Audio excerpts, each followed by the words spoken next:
La Unió Europea ha demanat a tots els seus membres que valorin l'estat ecològic de les seves masses d'aigua, com ara els embassaments. A Catalunya aquesta feina l'han fet biòlegs de diverses universitats per encàrrec de l'Agència Catalana de l'Aigua. En els pantans, com aquest de la Baells, al Berguedà, els investigadors busquen primer un lloc amb la profunditat adequada per fer-hi les mesures i prendre'n mostres. Després anoten les dades sobre diferents paràmetres físics, químics i biològics.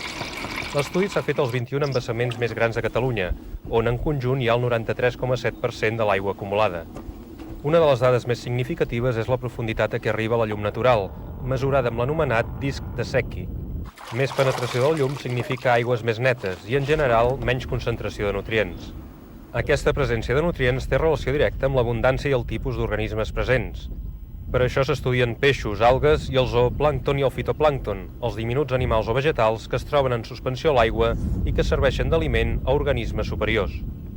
També es fa servir un aparell que dona mesures directes de la concentració d'oxigen, la temperatura, la conductivitat, el pH i altres paràmetres.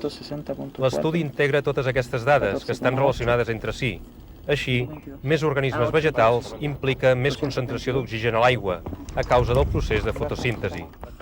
Altres anàlisis s'hauran de fer al laboratori. És el cas de l'aigua que recull a diverses profunditats i dels sediments del fons.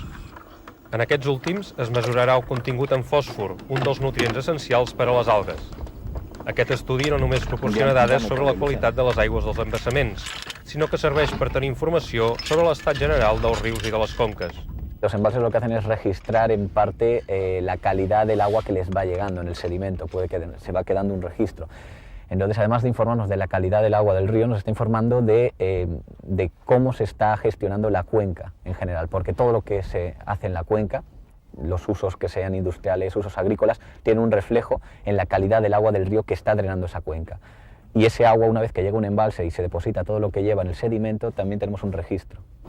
Això queda palès amb els resultats obtinguts fins ara. Les dades mostren que els embassaments situats en els trams alts dels rius tenen aigües molt netes. En canvi, els que es troben en trams més baixos i són més a prop de la costa reben molts abocaments i per això tenen aigües amb més nutrients, cosa que n'afecta la qualitat. Les dades obtingudes a tots els estats de la Unió Europea han de servir per establir mesures que en permetin controlar l'evolució.